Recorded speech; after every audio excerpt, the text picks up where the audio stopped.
sort of the neuroscience of behavior change. So Mm. there's some tools that I use. One is creating habits. And the idea is if you can make small micro habit changes that then you can compound over time, it's this aggregation of marginal gains. Start small. Don't freak out. It's not that hard. You don't have to overthink it. Just one little small change you're going to make to your routine. And then when you look back 6 months, you're at a totally different place. Mm.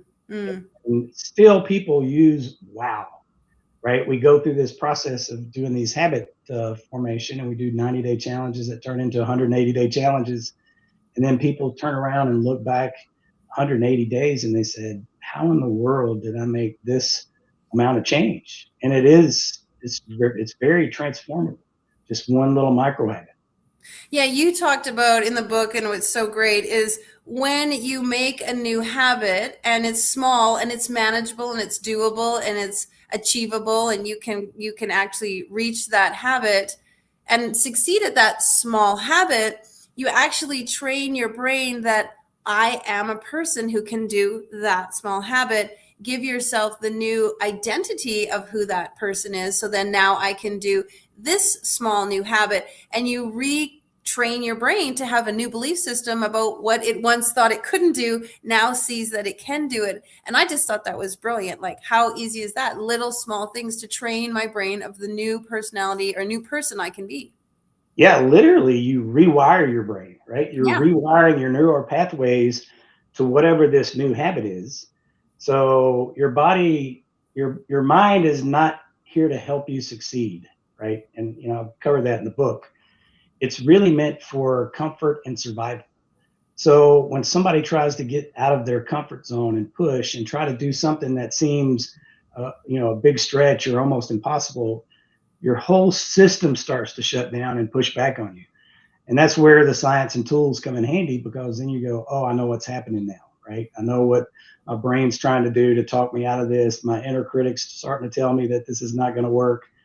So once you start making those incremental changes, then your brain literally rewires to that new habit.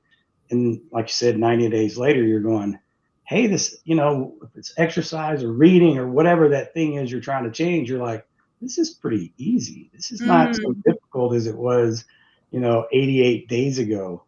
And that's where the habit stacking comes in too, because then you kind of get a little bit hooked to this. Yeah. Then you say, okay, so I did make this change, right? I can Now, do what that. can I do next? Yeah. Right, right.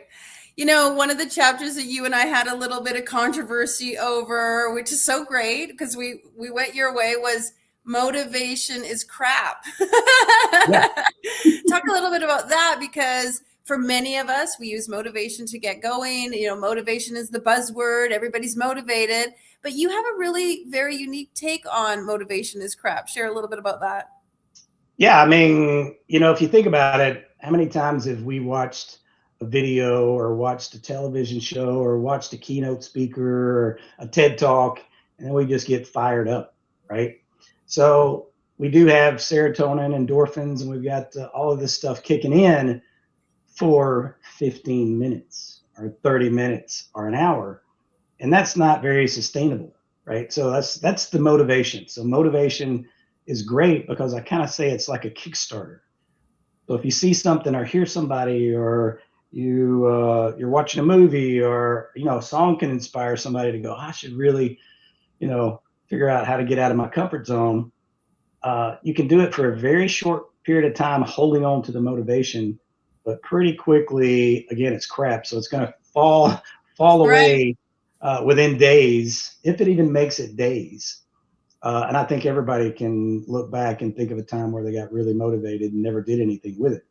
So the cool thing about discipline and the habit formation is you're making a commitment to yourself.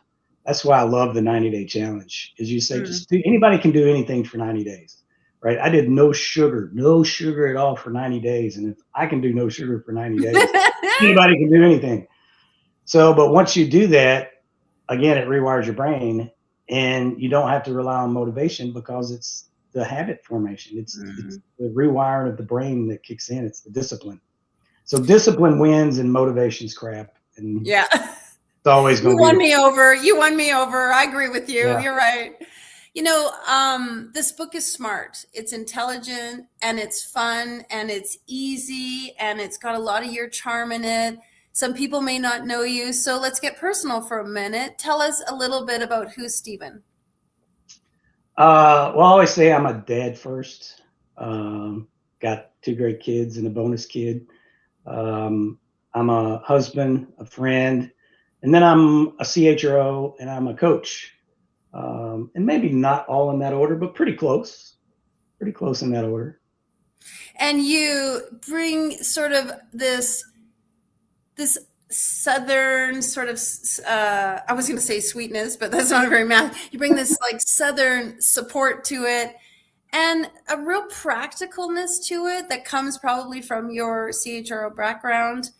At the same time, there's this real desire to lift people up, to really give them what they need. You're not telling them, you're not demanding it, you're not hard hitting, but you really want people to have a difference in their life.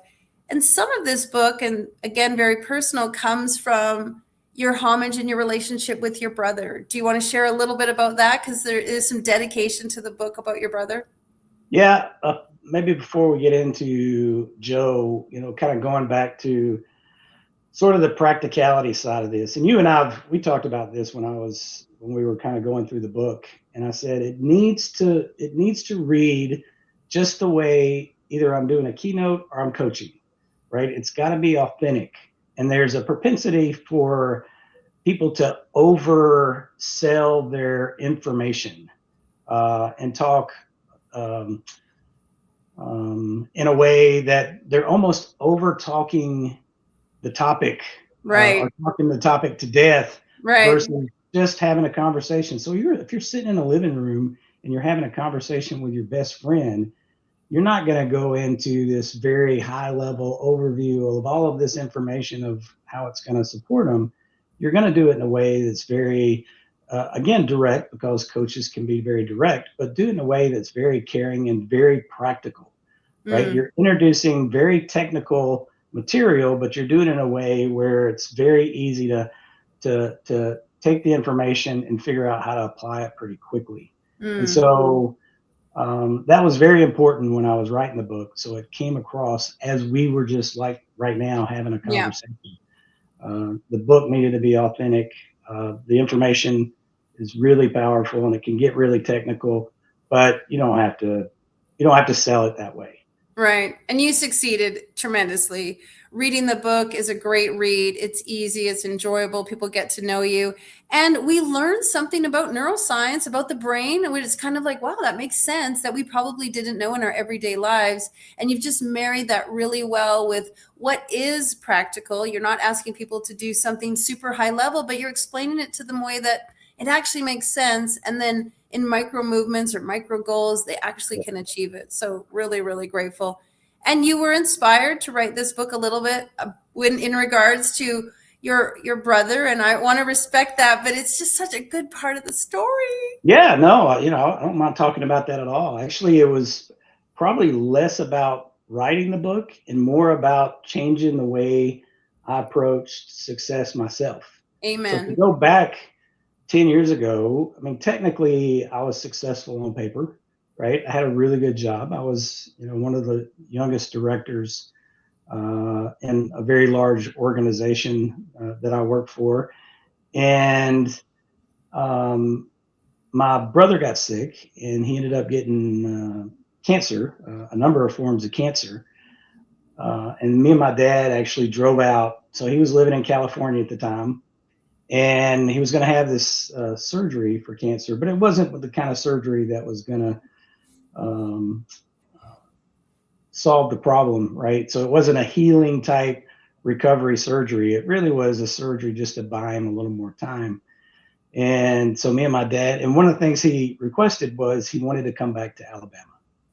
And so me and my dad and my stepmom, we got on a plane, we went out there, and we drove him back across country. And it was probably one of the most memorable times that I've had. The conversations that we had, the ability to kind of knowing sort of the finality and the strength that he showed during this time frame, he wasn't sad during any of this time. He knew sort of the outcomes uh, in a very short period of time, but he was just making sure that he wanted to live life from California all the way back to Alabama. And even when he got back to Alabama, he was still living life to the fullest up until he passed 3 months later. But during that time, and even after that time, even after he passed, I go, sort of this realization. If you ever had somebody really close to you pass, you go, dang, I'm not immortal. This time that I keep talking about, I'm going to do it tomorrow. I'm going to do it next week. I'm going to put it on a list somewhere and I'm going to get to it. All of that changed for me. So I realized that nothing's promised. And you hear that a lot. You hear people Right. talking, tomorrow's not promised. But until it hits home really close to you, you still think, well, it's not, but I still, there's a lot of time for me left. So you put off some really amazing goals, audacious goals, and things that you want to do in life for some period of down the road that you may never get to. And so Right. I made the decision at that point that I wasn't going to do that anymore. And so all the things that I sort of had in my head, what I wanted to do, what my career was, if you look back and you go to LinkedIn and you looked at Stephen Childs and my LinkedIn profile, you'll go back and you'll say, okay, just go back 10 years. And then once you get to 10 years, go back before that and see if you see anything related to writing articles or being on boards or, executive development or coaching or you name it, it's not on there. Mm, mm, Community work, none of those things were on there. So I shifted my whole mindset and said, now this is where it begins, right? I'm going to go out, I'm going to develop myself. One, my boss gave me a job. I wanted to make sure that I honored him and became qualified for it because I'm not sure I was qualified when he gave me the job. So I wanted to make sure I was going to go out and get qualified for it. And then all the things that I thought would be a really audacious goal for me, I started putting them on list and actually doing the things to make it happen, which at the end of the day led to the coaching work, some of the education, some of the stuff that led to this just be undeniable stage. And 10 years ago, I would have never even thought I would be writing a book. Actually, I never thought I'd be speaking all over the world, talking about things related to neuroscience of elite performance. And mm, here we are 10 years later, and I'm very embedded in the community. I'm very embedded into nonprofit work and supporting those organizations and writing articles, writing books, and boards and personal transformation. I've done a lot of personal mm. transformation myself too. Spartan races. Spartan races and skydiving and motorcycles and surfing all over the world, you name it. So all of that really was, again, a spark. I call it a Joe spark, right? Of this realization that, hey, we're only here for a short period of time. I stopped chasing awards and I started chasing impact. Amen. And And once, really, it's beautiful because you started living this undeniable life. You started being what you share, what you speak about. And so it was really beautiful. And you truly, I can say, are undeniable in many ways. And it's wonderful to experience that. Let me show you folks what the book looks like. We've been talking about it. You can see it behind Stephen. Just Be Undeniable. It's absolutely wonderful. Science, Habits, and Tools for an Unstoppable You by Stephen Childs. The great news is, and I want to share with you all, as you know, Ignite, we encourage all of our authors to do just this, give away free digital downloads. So today, you can go to Amazon right now, use this link, or just go to Amazon and click on search button and look for Just Be Undeniable, and you will see a fantastic opportunity to download Stephen's book on Kindle. And of course, you can buy it. Stephen's book is in hardcover, so it's so awesome, a great addition to your library. We would love for you, absolutely, to click on the link and start right now. Head on over to Amazon and download the book. As you know, we love to offer it, and Stephen really wanted to give that to you. So, Stephen, let me ask you, this word undeniable is sometimes a little frightening for people. There are that lifting the lid, hitting the lid kind of idea, like, well, I'm not in business. Well, I'm not a CHRO. Well, I'm not an entrepreneur. Well, I'm not a, I can't be undeniable. Can you talk about that a little bit? Because I think we all have our unique understanding of what undeniable is. And your book really talks about the undeniable you, not the undeniable marker. Yeah, well put. Yeah, again, maybe one of the telltale signs for why this works for everybody is actually the forward to the book, right? Yes. So as you know, I had a lot of opportunities for some really cool people to write the forward to this book. We're talking some, top Major, CEOs, major, major. major Yeah. CEOs, some New York Times bestselling authors, and some other people. And at the end of the day, my daughter actually wrote the forward. And the one thing I loved about the story that she wrote was it was exactly what you said. It met her exactly where she was. She's a military wife and she's a student finishing up her degree in music. She had a lot of things that she was going through for a number of years. And she was working on those things, but she started putting some of this. I say it's not rocket science, but it's science, to use with the rewiring of your inner critic and the habit formation and saying yes to things, and the transformation was just amazing. And here you have a 20-year-old student versus I coach elite CEOs, Fortune 50 CEOs that use the same tools and have the same outcomes, just whatever their outcomes and desires are, right? So it doesn't matter what your goals in life are. You don't have to have a goal of being a CEO, or writing a book. You could have a goal of just crushing some things, some audacious goals that are very important to you and whatever your mission is in life. And those things are so hard because of how difficult change is in general, that you need some support to do it.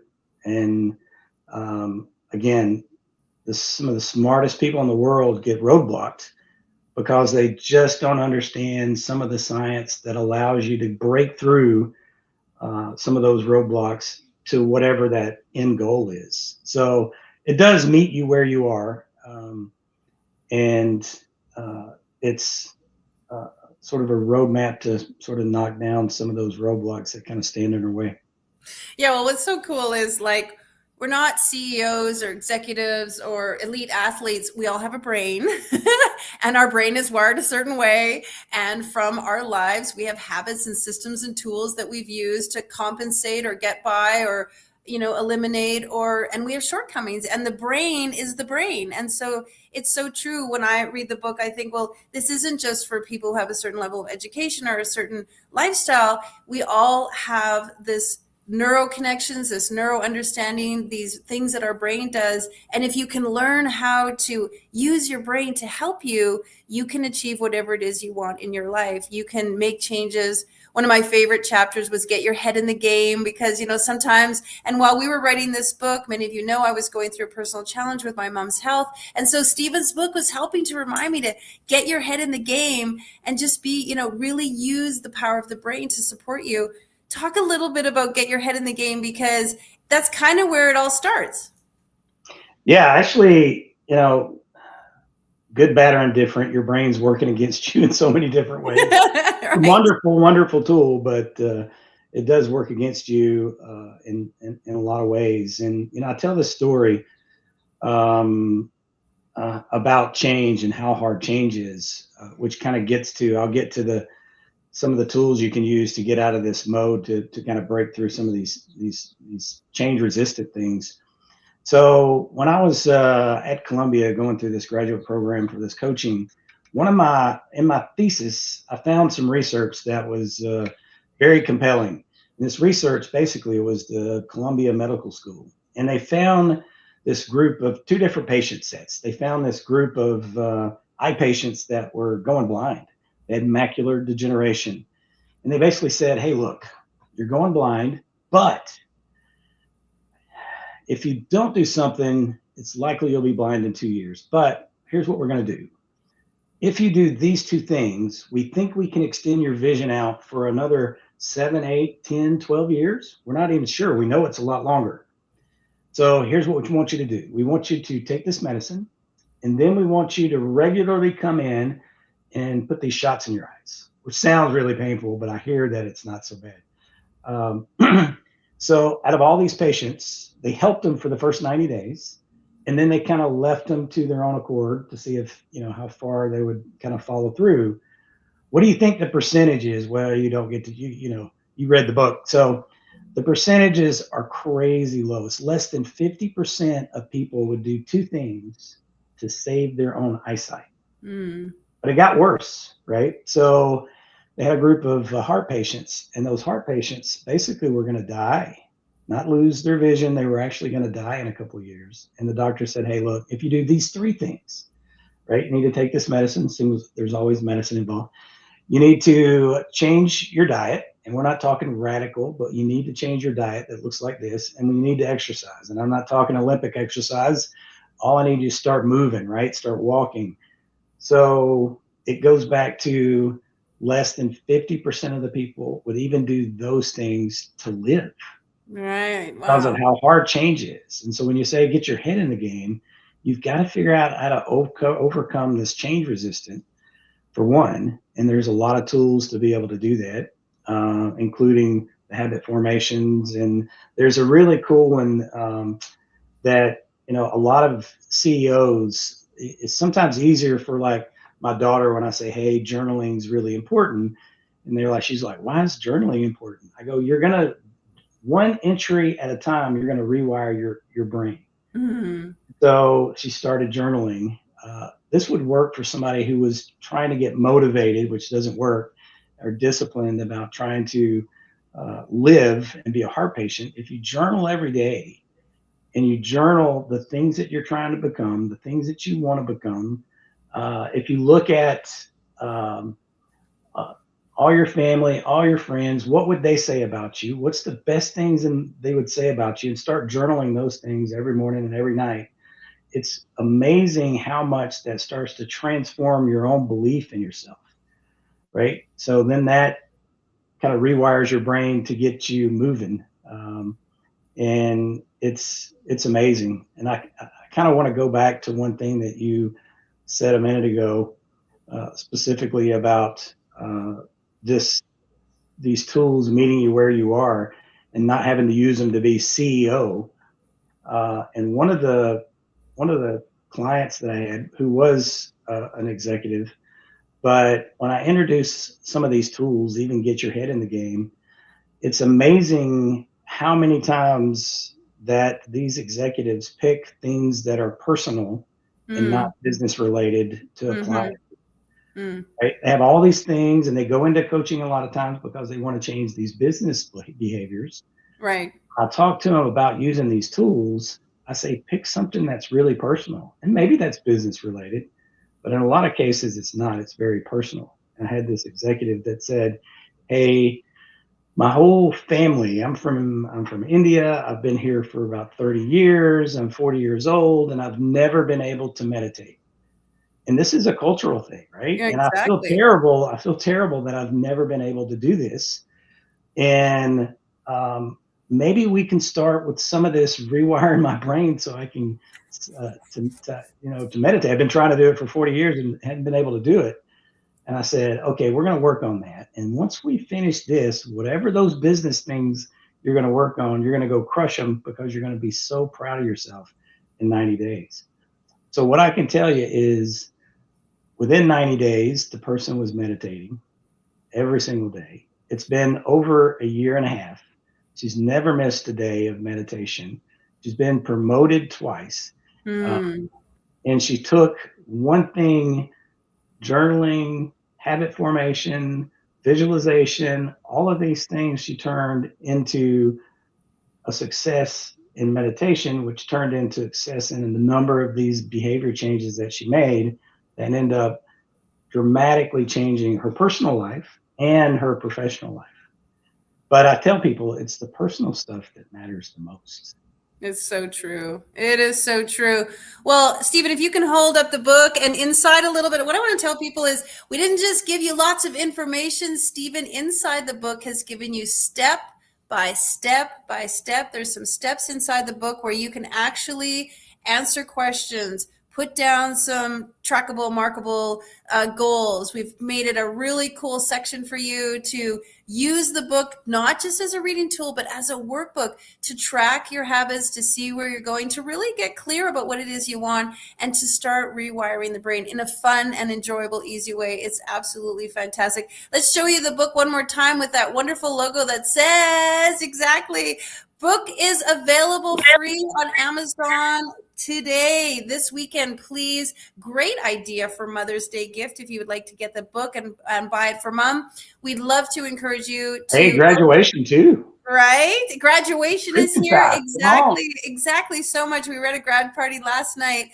You want to get a copy of the book, download it, and just really, truly enjoy it. It's the kind of book you can pick up, enjoy, implement, put down, use in your life, marinate, integrate, and pick it up again. It's a really wonderful read, and we'd love to offer it to you. Go ahead over to Amazon and search Just Be Undeniable, or search Stephen Childs. You'll find it wherever you are in Amazon. Now go to the far right side of the page. You'll see two buttons. Click on the lower button. That will get you the free download. The upper button will be Amazon's way of trying to get you to purchase a membership. You don't have to do that. You can just go directly below and get the free digital download, and then you can go and buy a copy. So do both. Have it on your Kindle and then have a copy come to you and have it at home. Great book to read on the plane. Great book to take with you wherever you're going. Nice, easy book to carry in your pocket, in your purse, in your wallet, in your briefcase. So you can really, really absolutely enjoy it. Stephen, what I want to say is it's been an absolute, just awesome experience to work with you. So kind, generous, and intelligent, just fun and easygoing. And really your heart is in this great place. And that's what we're all about. How do we ignite humanity? How do we uplift lives? How do we make a big impact? And I just want to say, drum roll, your book launched yesterday, and you have already gone international bestseller. What? Pop up. You have. Peter's Really? going to pop up in the chat so I can read it. You have gone bestseller in the United States in 4 different categories. You have gone bestseller. I know. Let me get it up because it's so good. It's so juicy. It's so yummy. You've gone bestseller in the United States. In number 1 in success books, number 1 in neuropsychology, number 1 in business motivation and self-improvement, number 1. So those are the 4 top categories you've got number 1 in. And not only have you gone number 1 in motivational business management, you've gone number 1 in 4 categories in the US. You have gone number 1 in Canada, and you have gone number 1 in the UK. I know it's early morning and you're all like, Jamie, stop screaming, but I just can't even tell you. I'm so excited. You've got number 1 in 3 countries already, and the day has just begun. Big congratulations to you. So folks, what does that tell you? An amazing book in multiple categories, multiple number 1s, America, Canada, UK. You've got to get this book. And most importantly, you've got to share this video with your peeps. Go ahead and share this link with your friends. Go ahead and download the book and then share it with your people. It's free all this weekend, and we just really want you to become undeniable in your life. Congrats, Stephen. Hey, thank you so much, and thank the whole Ignite team to make it such a beautiful read, right? That's my ideas and my thoughts, and you guys just help everybody tell a story in a way where it just lands beautifully. So thank to you and your team for crafting such a beautiful book out of my messy thoughts. It was our honor, and we are so proud of this book, and we just want truly for you to celebrate. When you get off this call, go tell your family, go share with everyone, start posting. You've got international bestseller in 3 countries, and the day and the weekend has just begun. You are truly making an impact. You're igniting lives, and we just love the work you're doing. So congratulations. Thank you. Thanks, everybody. Yeah. All right. Blessings, everybody. Go and get the book.